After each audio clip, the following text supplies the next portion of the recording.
climate goals. Our current climate goal, the one set in 2007, is that we would reduce the evidence of greenhouse gas emissions to a reduction of 75% of where they were in 1990. Those goals, by definition, are always going to be aspirational. Based on science, they demonstrate where we think we need to be by a given year, by 2040, 2050, but they're never going to have the force of law behind them. So they're good guideposts, but whether or not you have goals in statute doesn't mean you achieve what you want out of that unless you do the work on the ground. We also passed in that year the first significant piece of legislation around requiring utilities to use some portion of renewable energy in the energy that they are dispersing to communities.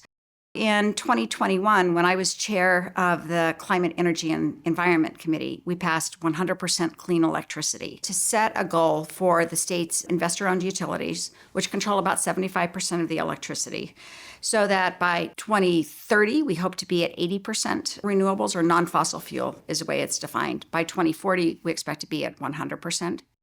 These goals have a little bit more force of law behind them. The Public Utility Commission, which regulates the big utilities, are monitoring their plans to get to those goals. So we are carefully looking at whether or not we have the right things in place. It's not going to be easy, but it was a great step forward. Oregon has done well passing climate and energy policy, but it hasn't always been a smooth ride. We do not have a quorum, and we cannot proceed with today's session. For the second time this legislative session, Senate Republicans have staged a walkout, this time in protest of House Bill 2020. The bill includes a plan to cut carbon emissions in Oregon and would invest money in clean energy jobs. But it would also impose restrictions that some fear would hurt the economy. We kept telling leadership this bill was going to devastate rural Oregon, and leadership did not believe us. Well, you know what? I think after yesterday, they might believe us now. Well, we learned many lessons out of those walkouts. One is that we really learned to talk about the economic benefits of renewable energy and to talk about the jobs that are created and to talk about the benefits for rural communities without necessarily talking about our climate goals. I mean, there are clearly inherent climate goals that we're trying to achieve here.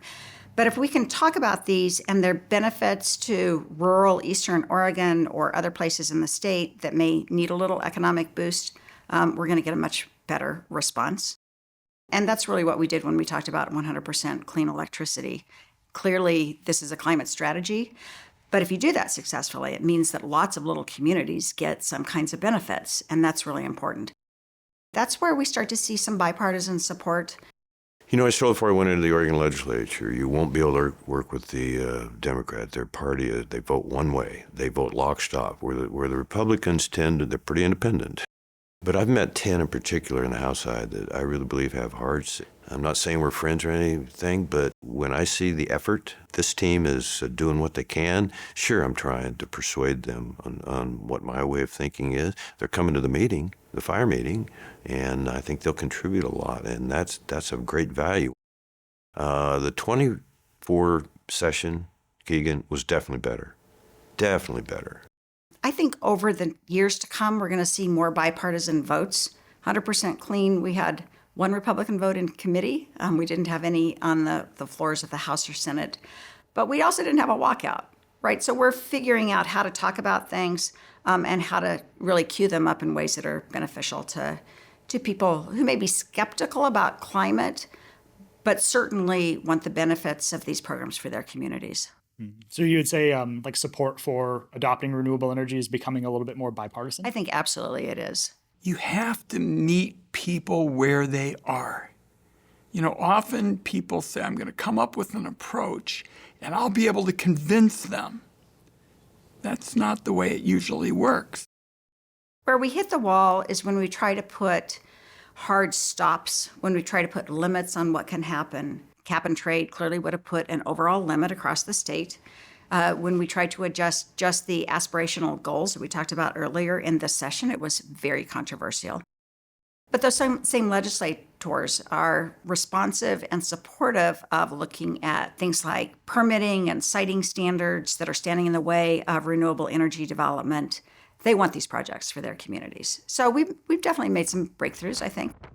We have to talk about it in ways that entice people into the conversations so that they don't just approach the conversation with a closed mind. And once they're looking at what the developers can offer in terms of jobs and increased property tax revenues and sometimes even investment in the communities, what's there not to like?